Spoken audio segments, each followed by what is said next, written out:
നമ്മളിപ്പോൾ വാഴച്ചാലിലേക്കുള്ള സ്റ്റേയിലേക്കാണ് പോയിക്കൊണ്ടിരിക്കുന്നത്. വൈകിട്ടൊരു 5-5:30 കാണും. 6 മണിക്ക് ശേഷം വാഴച്ചാൽ ചെക്ക് പോസ്റ്റിൽ അങ്ങോട്ട് കടത്തിവിടില്ല. അപ്പോൾ 6 മണിക്ക് മുമ്പായി നമ്മളവിടെ എത്തിച്ചേരണം. അങ്ങനെ ഫോറസ്റ്റിൻ്റെ സ്റ്റേയിൽ നമ്മൾ എത്തിച്ചേർന്നു. ഗേൾസിനും ബോയ്സിനും സെപ്പറേറ്റ് ആയിട്ടാണ് റൂംസ് ഉണ്ടായിരുന്നത്. ഇതൊരു സ്ട്രേഞ്ചേഴ്സ് ക്യാമ്പ് ആയതുകൊണ്ട് തന്നെ ഒരുപാട് പേര് അറിയാത്തവരുണ്ട്. ഇതാണ് ഗേൾസിൻ്റെ റൂം. അത്യാവശ്യം വൃത്തിയുള്ളതായിരുന്നു റൂമുകളും ബാത്റൂമും എല്ലാം. പുറത്തെ ആ ആംബിയൻസ് പറയാതിരിക്കാൻ വയ്യ. മഴ പെയ്ത് തുറന്ന ആ വരാന്തകൾ. ബാഗെല്ലാം റൂമുകളിൽ സേഫാക്കി വെച്ച് ഞങ്ങളൊരു ചായ കുടിക്കാൻ വേണ്ടി ഇറങ്ങി. ഞങ്ങളുടെ സ്റ്റേക്ക് അടുത്ത് തന്നെ ഒരു ചായക്കട ഉണ്ടായിരുന്നു. അവിടെ നല്ല ചൂട് പഴംപൊരി നല്ല ചായയും കുടിച്ചു. അങ്ങനെ നിൽക്കുമ്പോഴാണ് ഉല്ലാസയാത്രയും കഴിഞ്ഞ് KSRTC ബസ് ആ വഴി കൂടെ പോകുന്നത്. അവിടെ അടുത്തുള്ള ഒരു അരുവിയുടെ സൗണ്ട് കേട്ട് ഞങ്ങളെല്ലാവരും കൂടെ അങ്ങോട്ടേക്ക് പോയി.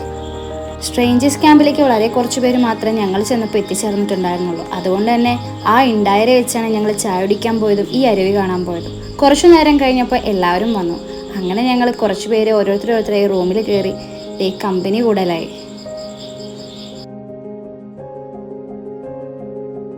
പിന്നീട് അങ്ങോട്ട് ക്യാമ്പ് ഫയറിനുള്ള വിറക് സെറ്റാക്കാൻ ബോയ്സും ഫുഡിനുള്ള അടുക്കളപ്പണി ഗേൾസും ഏറ്റെടുത്തു. അങ്ങനെ എല്ലാവരും ഒന്നിച്ചിരുന്ന് ആദ്യം ഫുഡ് കഴിച്ചു. ഡിന്നറിന് കഴിക്കാൻ നല്ല ചപ്പാത്തിയും ചിക്കൻ കറിയും ഉണ്ടായിരുന്നു. മുഖത്തോട് മുഖം നോക്കിയുള്ള ഈ ഭക്ഷണം കഴിക്കൽ ഞങ്ങളെ കൂടുതൽ പരിചിതമാക്കി. അങ്ങനെ ക്യാമ്പിന് വന്ന ചേട്ടന്മാരെ കഠിന പ്രയത്നത്തിനൊടുവിൽ ക്യാമ്പ് ഫയറിനുള്ള ഫയർ സെറ്റായി. അങ്ങനെ അതിനു ചുറ്റും നമ്മളെല്ലാവരും ഇരുന്നു. അങ്ങനെ ഓരോരുത്തരായി അവരവരെ പരിചയപ്പെടുത്തി വിശേഷങ്ങൾ പങ്കുവച്ചു. ഈ ക്യാമ്പിൽ വരാനുണ്ടായ സാഹചര്യങ്ങൾ പറഞ്ഞു. ഇവിടെ എല്ലാവരും കണ്ടതിൽ സന്തോഷം. അല്ല, ഞാൻ മെയിനായിട്ട് ഈ സ്ട്രേഞ്ചേഴ്സ് ക്യാമ്പിന് വരാൻ കാരണം വെച്ച് കഴിഞ്ഞാൽ കൊച്ചിയിൽ താമസിക്കുമ്പോൾ കൂടുതൽ സ്ട്രേഞ്ചേഴ്സ് ആണ്. ആരുടെ അധികം പെട്ടെന്ന് അങ്ങനെ പോയിട്ട് സംസാരിക്കാനൊന്നും പറ്റാറില്ല. അപ്പോൾ എല്ലാവരോട്ടും ശരിക്കും ആക്ച്വലി ഇൻട്രോവേർട്ടാണ് ശരിക്കും. അപ്പോൾ അതൊന്ന് മാറട്ടെ വെച്ചിട്ട് വന്നാണ്. ഇല്ല, ഞാൻ ഇതുവരെ സ്റ്റേജിൽ പഠിക്കുക അല്ലല്ല. അപ്പോൾ അങ്ങനെ വന്ന് ഇത് ശരിയാവുന്നുള്ളൊരു തോന്നലാണ്. ഒരു 4 വരി കവിത ഡിസൈഡ് ചെയ്തിട്ട് നമ്മളത് പോസ്റ്റ് ചെയ്യും. അപ്പോൾ നമ്മൾ ആദ്യം ഫേസ്ബുക്കിൽ സ്റ്റാർട്ട് ചെയ്തത്. ഫേസ്ബുക്കിൽ പിന്നെ 2017 ആയപ്പോഴേക്കും ഇൻസ്റ്റാഗ്രാം വന്നു. പിന്നെ നമ്മൾ ഇൻസ്റ്റാഗ്രാമിലായി പോസ്റ്റ് ചെയ്യും. അപ്പം അങ്ങനെ ആൾക്കാരുടെ പല ആൾക്കാരും ശ്രീരാഗിന് മാത്രം മൊബൈൽ ഫുൾ ടൈം ചെക്ക് മൊബൈലില്ല. നീ ആ ചെക്കിനോട് നടക്കണ്ട, നീ ശ്രീരാഗിനോട് നടക്കണ്ട. എനിക്ക് ഫേസ്ബുക്കിൽ അക്കൗണ്ട് ഉണ്ടാക്കിയത് ശ്രീരാഗാണ്.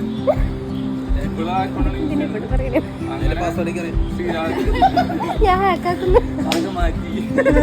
അപ്പൊ ശ്രീരാഗ് ഞങ്ങളുടെ വീടിന്റെ അപ്പുറത്ത്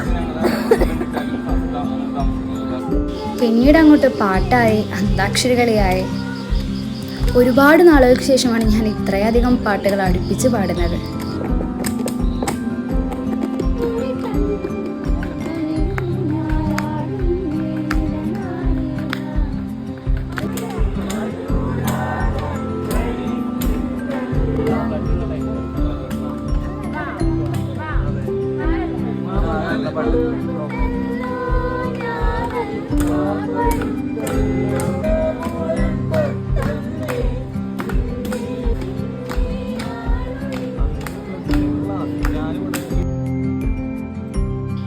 പരിമിതമായ സമയം കൊണ്ട് എനിക്ക് കിട്ടിയ 2 കൂട്ടുകാരികളാണിവർ, അഫീഫ ആൻഡ് ഹംന. ഞങ്ങൾ ഒന്നിച്ച് കുറേ ഫോട്ടോ എടുത്തു. പിന്നീട് ഒരു മൈക്ക് കിട്ടിയത് ഓർമ്മയുള്ളൂ. പിന്നെ അവിടെ അങ്ങ് ഗാനമേളയായിരുന്നു.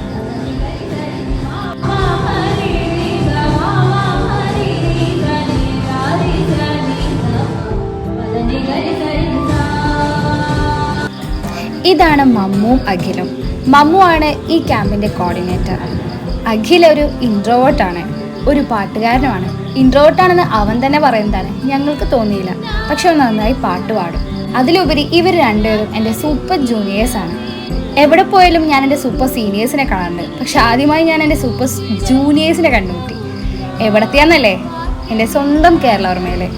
പരിപാടികൾക്ക് ശേഷം ഞങ്ങൾ ഉറങ്ങാൻ പോയി. പിന്നീടുള്ള വിശേഷങ്ങൾ ഞാൻ പറയുന്നില്ല, കണ്ടു നോക്ക്. ഗുഡ് നൈറ്റ് പറഞ്ഞു പോയവരൊക്കെ എന്ത് ഇവിടെ ഗുഡ് നൈറ്റ്. നൈറ്റ് ക്രേവിങ്സ് ആണോ? അതെ. യെസ്. മോളിൽ നിന്നൊരു കൈ വന്ന പോലെ നിങ്ങൾ ഒന്നിവിടെ വന്നേ. ആളുറങ്ങി. അങ്ങനെ നേരം വെളുത്തു. ഒരു മോർണിംഗ് വാക്കിനായിട്ട് പോവുകയാണ്. ഞാൻ എഴുന്നേറ്റപ്പോൾ എൻ്റെ ചുറ്റിലുണ്ടായവരെ കാണാനില്ല. അപ്പം തന്നെ മനസ്സിലായല്ലോ ഞാൻ എഴുന്നേക്കാൻ വൈകി. അവരൊക്കെ നടക്കാൻ പോയി. അപ്പം ഞാൻ വിചാരിച്ചു ഞാൻ ഒറ്റയ്ക്ക് അങ്ങ് പോവാന്ന്. പക്ഷെ കുറച്ച് വൈകിയപ്പോഴേക്കും ഞാൻ അവരെ കണ്ടു.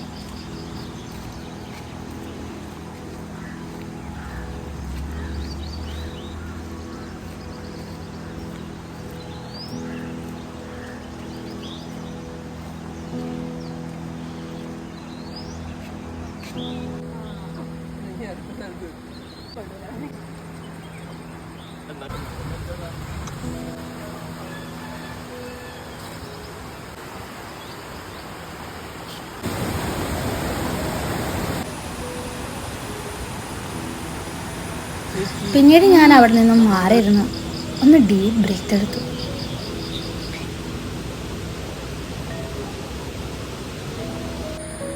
എന്തോ ഈ മോർണിംഗ് എന്നെ വല്ലാതെ ഹാപ്പിയാക്കി.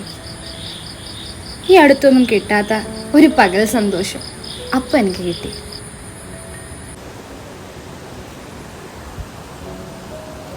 വാഴച്ചാലിലെ മോർണിംഗ് വാക്കിന് ശേഷം ഞാൻ റൂമിൽ ചെന്ന് ഫ്രഷപ്പായി ട്രക്കിങ്ങിന് പോകാൻ റെഡിയായി. 7:30 നമ്മുടെ ട്രക്കിംഗ് സ്റ്റാർട്ടായത്. സ്റ്റേ വാഴച്ചാലായിരുന്നെങ്കിലും നമുക്ക് ട്രക്കിംഗ് അതിരപ്പള്ളി വാട്ടർഫോൾസിൻ്റെ കവാടത്തിലൂടെ കടന്നുള്ള വഴികളിലൂടെയായിരുന്നു. ഒരു ട്രക്കിങ്ങിൽ മൊത്തം 20 പേരുണ്ടാവും.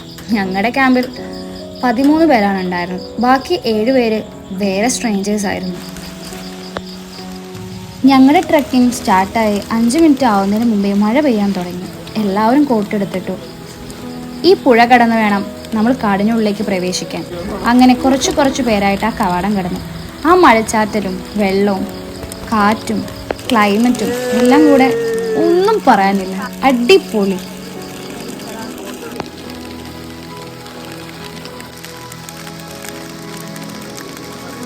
പുഴ കടന്ന് നമ്മൾ ഫോറസ്റ്റ് ഓഫീസിലെത്തി. അവിടെ നിന്നും 4 ഫോറസ്റ്റ് ഓഫീസറാണ് നമ്മുടെ കൂടെ വരുന്നത്. അങ്ങനെ അവർക്കൊപ്പം നമ്മൾ നടന്നു നീങ്ങി. ഇടയ്ക്ക് കൊച്ചരുവികൾ, അതിൽ നിന്ന് കയ്യിൽ പിടിക്കുന്ന മീനുകൾ. 20 പേരടങ്ങുന്ന സംഘം പിന്നെയും മുന്നോട്ട് കാടിനുള്ളിലേക്ക് പോകുന്ന വഴിയിൽ പാമ്പിന്റെ ഉറകളുണ്ടായിരുന്നു.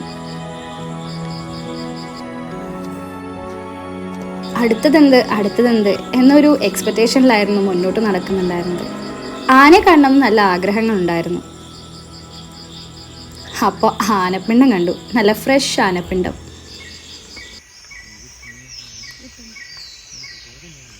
ഇതാ പോകുന്നത് കാട്ടുപന്നിയുടെ ഒരു കൂട്ടമാണ്.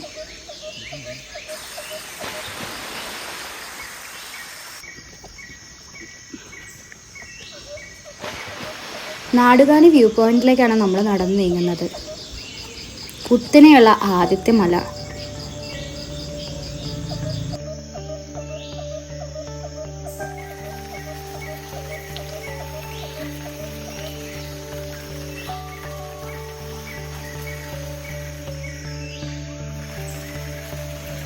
ഇടയ്ക്കൊക്കെ എല്ലാവരും പാൻറ് പൊക്കി നോക്കുന്നുണ്ടായിരുന്നു. എന്തിനാന്നല്ലേ, അട്ട കടിച്ചിട്ടുണ്ടോന്ന്. അങ്ങനെ ഇരിക്കുകയാണ് ദേ ഒരാളുടെ കാലിൽ അട്ട കടിച്ച്, ഒരാളല്ല ഒന്നിൽ കൂടുതൽ ആളുകളുടെ കാലിൽ അട്ട കടിച്ച് കണ്ടില്ലേ. ഇടയ്ക്കിടയ്ക്ക് മഴ പെയ്യും, പിന്നെയും നിൽക്കും, പിന്നെയും പെയ്യും, പിന്നെയും നിൽക്കും. അപ്പോഴൊക്കെ കോട്ടിടും, ഊരും, ഇടും, ഊരും. അങ്ങനെ ഞാൻ കോട്ട് ഉപേക്ഷിച്ചു. പിന്നെ അങ്ങോട്ടേയും കോട്ട് ഉപയോഗിച്ചിട്ടേ ഇല്ല. അങ്ങനെ അടുത്ത മലയും കയറാൻ തുടങ്ങി. കുത്തനെയുള്ള മലകൾ കയറി നേരെ എത്തുമ്പോൾ കിട്ടുന്ന ഒരു ആശ്വാസം അത് പറഞ്ഞറിയിക്കാൻ പറ്റില്ല. ചെറിയ തണുപ്പോട് കൂടിയ കാറ്റും കോടയും ചെറിയ മഴയും.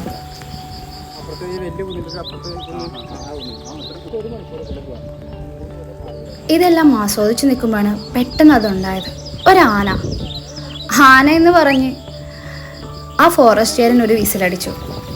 അപ്പോഴാണ് ആന മുകളിലേക്ക് ഓടി വന്നത്. എല്ലാവരും വിചാരിച്ചു ആനയെ കണ്ട് ഞാൻ അയ്യോ പത്തോന്ന് വിളിച്ച് ഓടിയപ്പോഴാണ് ആന ഓടിയെന്ന്. ഒരിക്കലുമല്ല, ആളുടെ വിസിലടി കേട്ടിട്ടാണ് ആന ഓടിയത്. അത്ര നേരം കാടെന്ന് പറയുമ്പോൾ കോടയും സമാധാനവും ഉള്ളതായിരുന്നു. പെട്ടെന്ന് ആ കാടിന് അർത്ഥം മാറി, പേടിപ്പിക്കുന്ന കാടായി. അങ്ങനെ ആന പോവാൻ കുറച്ചധികം നേരം നമുക്കവിടെ നിൽക്കേണ്ടി വന്നു. പെട്ടുപോയി എന്ന് പറയാം. അങ്ങനെ കോടയും ആനയും പോയതിന് ശേഷമാണ് നമ്മൾ ആ വ്യൂ പോയിന്റിൽ നിന്നും ഇറങ്ങിയത്. ഇത്ര നേരം കണ്ടതൊന്നുമല്ല കാഴ്ച, ഇതിൽ അതിമനോഹരമായ മറ്റൊരു കാഴ്ചയും കൂടി ഉണ്ട്. ദാ അതിരപ്പള്ളിയുടെ ഓപ്പോസിറ്റ് സൈഡ്.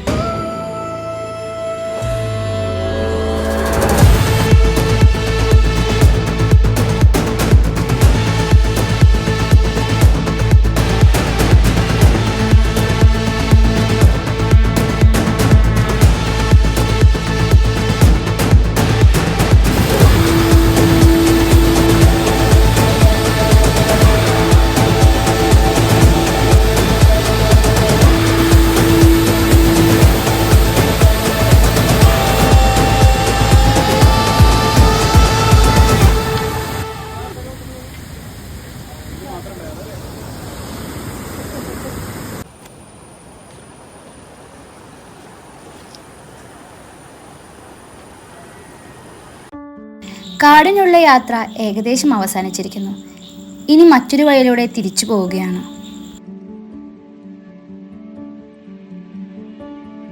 ഒരു വിശേഷം കൂടെ പറയാൻ മറന്നുപോയി. ഇതിനിടയ്ക്ക് വെച്ച് ഞാനൊന്ന് നമസ്കരിച്ചായിരുന്നു അതിരപ്പള്ളി കാടിനുള്ളിൽ.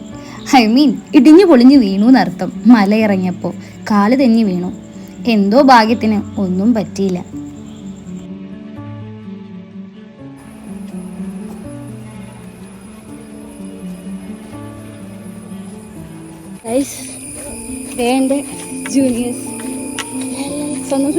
ജൂനിയേഴ്സ് അല്ല, കേരളവർമ്മ. എവിടെ ചെന്നാലും കേരളവർമ്മ. അങ്ങോട്ട് പോയപ്പോൾ നോക്കി വെച്ച വെള്ളച്ചാട്ടമാണ്. ഇങ്ങോട്ട് വരുമ്പോൾ എന്തായാലും ഇതിലിറങ്ങണം എന്ന് ഞാൻ വിചാരിച്ചിട്ടുണ്ടായിരുന്നു. ആനയുള്ള കാട് കയറാൻ എനിക്ക് പേടിയുണ്ടായില്ല. പക്ഷേ ഈ പാലം കിടക്കാൻ എനിക്ക് പേടിയായിരുന്നു.